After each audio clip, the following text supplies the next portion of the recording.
So template అంటే ఏమనుకున్నాం అండి, ఏ డేటా టైప్ కన్నా కామన్ కోడ్ రాయాలి అంటే కనుక ఆ డేటా టైప్, ప్రతి డేటా టైప్ కి ఒక ఫంక్షన్ రాయకర్ లేకుండా జస్ట్ స్కెలిటన్ ఆ స్ట్రక్చర్ ఒకటి రాస్తే సరిపోతుంది. మనం పారామీటర్ కింద ఏ వాల్యూస్ ఇస్తే ఆ వాల్యూస్ ఆ ప్రోగ్రామ్ ఎక్స్పాండ్ అయ్యి ఆ ప్రోగ్రామ్ ఎగ్జిక్యూట్ అవుతుంది అని నేను చెప్పుకున్నాం. దాన్ని అలాంటి స్కెలిటన్ ని ఏమంటాం అంటే టెంప్లెట్ అంటాం. సో ఇక్కడ చూడండి, రిటర్న్ టైప్ టీ, అలాగే ఇన్పుట్ డేటా టైప్ కూడా టీ అనేది ఇస్తున్నాం. సో టీ అని చెప్పేసి అది 2 వేరియబుల్స్ ఇచ్చాం, T of type T. So return a plus B అన్నాం. ఇంట్ మెయిన్ ఏం చేస్తుంది, ఇక్కడ ఏ బి వాల్యూస్ ఏవైతే ఉన్నాయో ఆ 2 వాల్యూస్ ని తీసుకుంటుంది.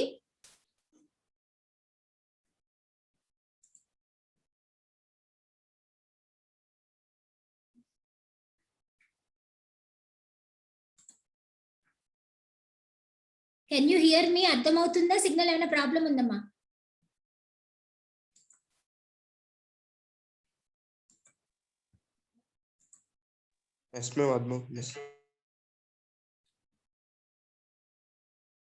సో ఎప్పుడైతే ఈ అదేంటి వేరియబుల్ ఏం చేస్తుంది, 2 వేరియబుల్స్ వాల్యూస్ తీసుకొని దాన్ని సమ్ చేసి రిటర్న్ చేస్తుంది. సో సిఅవుట్ అని చెప్పేసి ఇది ఇన్లైన్ ఫంక్షన్ కింద యాక్ట్ చేస్తుంది. సమ్ ఆఫ్ అని చెప్పేసి మనం 2 నెంబర్స్ ఇచ్చాం, ఏదో 657 అండ్ 783. అవే నెంబర్స్ నేను పాస్ చేస్తున్నాను ఇక్కడ, ఇంటిజర్ నెంబర్స్ ని. సో సమ్ ఆఫ్ అని చెప్పేసి సమ్ ఫంక్షన్ కాల్ అవుతుంది. ఎండల్ అంటే మన రిటర్న్ టైప్ కూడా ఇక్కడే డిస్ప్లే జరిగిపోతుంది. వాల్యూ ఒక వేరియబుల్ లో కాపీ చేయక్కర్ లేకుండా జస్ట్ వాల్యూ ఇక్కడ డిస్ప్లే చేసేస్తుంది. అలాగే నేను 2 ఫ్లోటింగ్ నెంబర్స్ ఇస్తే ఆ ఫ్లోటింగ్ నెంబర్స్ రెండింటిని కూడా సమ్ చేసి ఆ వాల్యూని ఇక్కడ డిస్ప్లే చేస్తుంది. ఇప్పుడు ఒకవేళ మనం దీన్ని ఎగ్జిక్యూట్ చేస్తే కనుక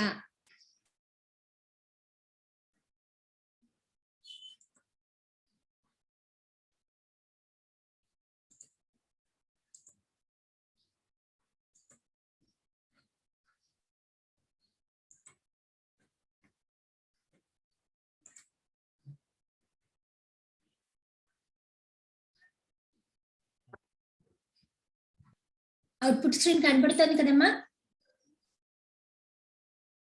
so some of 657 and 783 1440 and some of 89.34 and 903.78 993.18. ఈ విధంగా ఏ డేటా టైప్ కన్నా అంటే డేటా టైప్ డిఫర్ అయినా కానీ మనం ఒక్కొక్క ఫంక్షన్ ఓవర్లోడింగ్ రాయనవసరం లేకుండా జస్ట్ స్కెలిటన్ మెన్షన్ చేస్తే మన ప్రోగ్రామ్ ఎగ్జిక్యూట్ అవుతుంది. డేటా టైప్ డిఫర్ చేసినప్పుడు ఆ వాల్యూస్ మనకి ఎగ్జిక్యూట్ చేసి చూపిస్తుంది. This is how a function template works. Okay, clear? And next program streams. So streams అంటే మనం ఏమనుకున్నాం అండి, స్టాండర్డ్ ఇన్పుట్ అవుట్పుట్ కి మనకి సిఇన్ అండ్ సిఅవుట్ అని చెప్పేసి ఇన్పుట్ కి క్యారీ అవుట్ చేయడానికి, స్టాండర్డ్ కన్సోల్ నుంచి కీబోర్డ్ నుంచి తీసుకోవడానికి సిఎన్ అనే ఆబ్జెక్ట్ ద్వారా మనం కీబోర్డ్ రీడ్ ద్వారా వాల్యూస్ రీడ్ చేస్తాం. సిఅవుట్ అంటే స్టాండర్డ్ కన్సోల్, అంటే దట్ ఈస్ మానిటర్ మీదకి డిస్ప్లే చేయడానికి సిఅవుట్ అనే ఆబ్జెక్ట్ ద్వారా స్ట్రీమ్ ఆఫ్ డేటాని మనం డిస్ప్లే చేస్తాం. అది కాకుండా మనకి ఫైల్ స్ట్రీమ్స్ కూడా ఉంటాయండి. సో ఫైల్ స్ట్రీమ్స్ అంటే apart from standard input output the data can be redirected to the files. అంటే ఒక ఫైల్లో ఉన్న డేటాని మనం రీడ్ చేసుకోవచ్చు, ఒక ఫైల్లోకి డేటాని రైట్ చేయొచ్చు. సో ఫైల్లో అంటే standard output input output devices కాకుండా మనకి ఫైల్లోంచి డేటాని రీడ్ చేయాలన్నా రైట్ చేయాలన్నా ఫైల్ స్ట్రీమ్ అనే దాన్ని ఇంక్లూడ్ చేసుకోవాలి. సో ఆ ఫైల్ స్ట్రీమ్ లో డేటాని రీడ్ చేయడానికి ఇఫ్ స్ట్రీమ్ అనే ఒక క్లాస్ తీసుకుని దానికి ఆబ్జెక్ట్ క్రియేట్ చేసుకోవాలి. అలాగే డేటా రైట్ చేయడానికి ఆఫ్ స్ట్రీమ్, అవుట్పుట్ స్ట్రీమ్ ని షార్ట్ కట్ లో ఆఫ్ స్ట్రీమ్ అంటాం. సో ఆఫ్ స్ట్రీమ్ తో ఒక ఆబ్జెక్ట్ క్రియేట్ చేసుకొని డేటాని అవుట్పుట్ డిస్ప్లే చేయడానికి, ఫైల్లో కాపీ చేయడానికి యూజ్ చేసుకుంటాం. సో ఇక్కడ నేను హ్యాష్ ఇంక్లూడ్ ఎఫ్ స్ట్రీమ్ అన్నాను, ఐఓ స్ట్రీమ్ ని కూడా నేను తీసుకున్నాను. నెక్స్ట్ ఒక యారే తీసుకున్నాను, character array. So of stream కి ఒక అవుట్ ఫైల్ అనే ఒక ఆబ్జెక్ట్ క్రియేట్ చేశాను, జస్ట్ సిఅవుట్ ఎలాగో ఇది కూడా అవుట్ ఫైల్. కాకపోతే ఇదేంటి, స్ట్రీమ్ డేటాలని టెక్స్ట్ లోకి కాపీ చేస్తుంది, సారీ టెక్స్ట్ ని ఫైల్ లోకి కాపీ చేస్తుంది. So out file dot open ఒక ఫైల్ ని క్రియేట్ చేస్తుంది. ఇక్కడ ఫైల్ లేదు అంటే కనుక డైరెక్ట్ గా ఒక ఫైల్ ని క్రియేట్ చేసేస్తుంది. టెక్స్ట్ డాట్ డేటా ఫైల్ అని చెప్పేసి మనం దాన్ని డబుల్ కోట్స్ లో పెడతాం. So writing on to the data file అని చెప్పేసి జస్ట్ నార్మల్ కీబోర్డ్ ద్వారా రీడ్ చేసుకుంటాము, కానీ అవుట్పుట్ మాత్రం టెక్స్ట్ ఫైల్లోకి కాపీ చేస్తాం. మళ్ళీ ఒకవేళ ఆ టెక్స్ట్ ఫైల్లో ఉన్న డేటా కావాలి అంటే ఇన్పుట్ స్ట్రీమ్ కి ఒక ఆబ్జెక్ట్ క్రియేట్ చేసుకుని టెక్స్ట్ ఫైల్ ఓపెన్ చేసి దాని ద్వారా డేటాని డిస్ప్లే చేస్తాం స్టాండర్డ్ అవుట్పుట్ లోకి. అలా మనకి అవసరం లేదంటే డైరెక్ట్ గా ఫైల్లోకే కాపీ చేసి ఫైల్లోంచి రీడ్ చేస్తాం. సో మనకి అది జరుగుతుందా లేదా అనే కోసం మనం సిఇన్ సిఅవుట్ అనేది యూజ్ చేస్తాం. So here enter your name అన్నాం. So cin dot get line, cin అని డబుల్ గ్రేటర్ దెన్ అన్న ఇవ్వచ్చు, లేకపోతే గెట్ లైన్ అంటే నెక్స్ట్ లైన్ కూడా తీసుకోవాలి కాబట్టి గెట్ లైన్ అని ఒక ఫంక్షన్ యూజ్ చేసి మనం డేటాను రీడ్ చేసుకుంటున్నాం. తర్వాత ఏదైతే డేటాను రీడ్ చేస్తున్నామో కీబోర్డ్ నుంచి దాన్ని ఏం చేస్తున్నాం, అవుట్ ఫైల్ అంటే ఈ టెక్స్ట్ డాట్ డేటాలోకి కాపీ చేయమంటున్నాం ఎస్ లో ఉన్న వాల్యూ, ఎండ్ లైన్. నెక్స్ట్ మళ్ళీ ఎంటర్ యువర్ డీటెయిల్స్. సో మళ్ళీ రీడ్ చేస్తున్నాం. రీడ్ చేసిన తర్వాత దాన్ని అవుట్ ఫైల్ లోకి ఆ ఎస్ ని కాపీ చేయమంటున్నాం. అంటే అవుట్ ఫైల్ లోకి రాస్తుంది స్టాండర్డ్ అవుట్పుట్ లోకి. అంటే సిఅవుట్ అనేది ఎక్కడ ఎలా యూస్ చేస్తామో ఇక్కడ అవుట్ ఫైల్ అంటే ఏం చేస్తుంది, టెక్స్ట్ ని రీడైరెక్ట్ చేస్తుంది, ఈ ఫైల్లోకి కాపీ చేస్తుంది అది. సో ఫైల్ ఓపెన్ చేసాం, దాన్ని క్లోజ్ చేయాలంటే ఎక్స్ప్లిసిట్ గా మనం ఆటోమేటిక్ గా ప్రోగ్రామ్ టర్మినేట్ అయిపోతే క్లోజ్ అయిపోతుంది, కానీ మళ్ళీ అదే ఫైల్ ని మనం ఇన్పుట్ మోడ్ లో ఓపెన్ చేయాలి కాబట్టి అవుట్పుట్ ఆబ్జెక్ట్ లో దాన్ని క్లోజ్ చేసేస్తున్నాం. సో అవుట్ ఫైల్ ఓఎఫ్ అంటే ఇక్కడ ఆఫ్ స్ట్రీమ్ అని ఒక ఆబ్జెక్ట్, ఇఫ్ స్ట్రీమ్ అని ఒక ఆబ్జెక్ట్ క్రియేట్ చేస్తాం కదా, అలా కాకుండా ఎఫ్ స్ట్రీమ్ అని చెప్పేసి ఒకటే ఆబ్జెక్ట్ ద్వారా మనం రీడ్ రైట్ ఆపరేషన్స్ కూడా పెర్ఫామ్ చేయొచ్చు.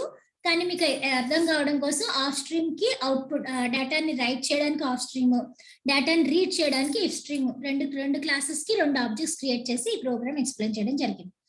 సో ఆఫ్ స్ట్రీమ్ కి ఆబ్జెక్ట్ ద్వారా మనం ఆ ఫైల్ ని క్లోజ్ చేస్తున్నాం, క్లోజ్ అనే ఫంక్షన్ ద్వారా.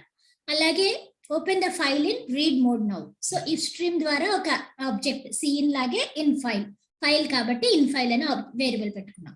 So in file dot open అని చెప్పేసి ఏ ఫైల్ అండి, టెక్స్ట్ డాట్ డేటా, దాన్ని ఓపెన్ చేయమన్నాం.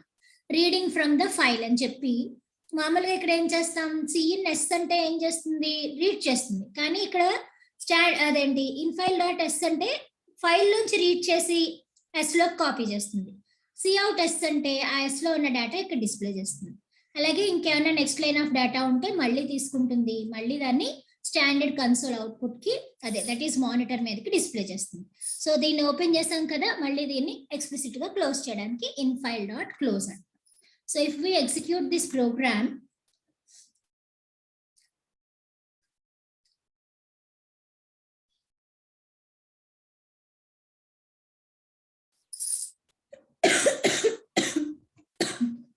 స్క్రీన్ షేర్ అవుతుంది కదండి.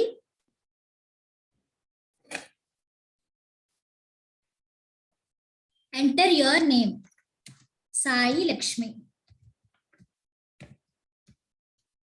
Enter your details, lecturer in computer science. So ఇలా స్పేస్ ఇవ్వకపోతే అదంతా ఒకటే స్ట్రింగ్ కింద తీసుకుంటుంది. ఎప్పుడైతే స్పేస్ ఇచ్చారో మళ్ళీ ఇంకోసారి ఇన్ ఫైల్ అని చెప్పేసి అదే అవుట్ ఫైల్ అని చెప్పేసి ఇవ్వాలి. సో ఒక్కొక్కసారి ఒక్కొక్కటి తీసుకుంటుంది. మనం స్పేస్ ఇవ్వకపోతే అదంతా ఒక సింగిల్ లైన్ ఆఫ్ డేటా కింద తీసుకుంటుంది. ఎంటర్ ప్రెస్ చేసాం. సో ఇది రైట్ చేసేసింది. మళ్ళీ రీడింగ్ ఫ్రమ్ ద ఫైల్ అని చెప్పేసి name Sai Lakshmi, lecturer in computer science, మనం ఏదైతే రాసామో అది డిస్ప్లే చేసి చూపిస్తుంది. అలా కాకుండా ఇక్కడ సిఅవుట్ అని చెప్పేసి మళ్ళీ యువర్ నేమ్ అని ఒక స్టేట్మెంట్ ఇచ్చామనుకోండి, yes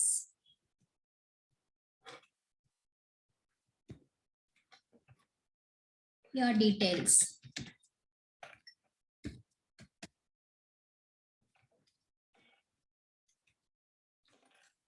if I again execute this, the output will be more clear.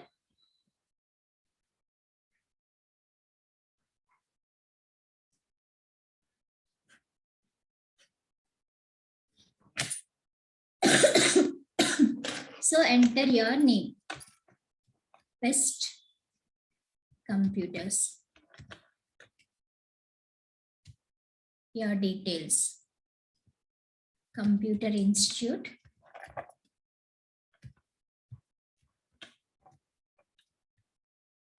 Rajahmundry.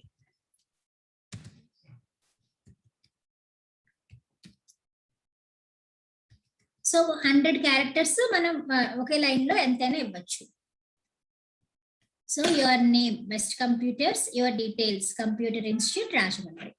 So ఆ విధంగా టెక్స్ట్ లో ఉన్న ఫైల్ ని మనకి రీడైరెక్ట్ చేస్తుంది, కీబోర్డ్ నుంచి వాల్యూ తీసుకొని ఫైల్లో కాపీ చేస్తుంది. అలా ఫైల్లోని మనం అది ఇన్పుట్ మోడ్ లోకి ఓపెన్ చేస్తే ఇన్పుట్ ఆబ్జెక్ట్ ద్వారా మనం స్టాండర్డ్ అవుట్పుట్ కి డిస్ప్లే చేస్తే టెక్స్ట్ లో ఉన్న డీటెయిల్స్ అంటే మన కీబోర్డ్ నుంచి ఎంటర్ చేయలేకుండా ఆ డేటా ఫైల్ ని మనకి అవుట్పుట్ చేస్తుంది. So this is about streams and templates. Any doubts regarding this?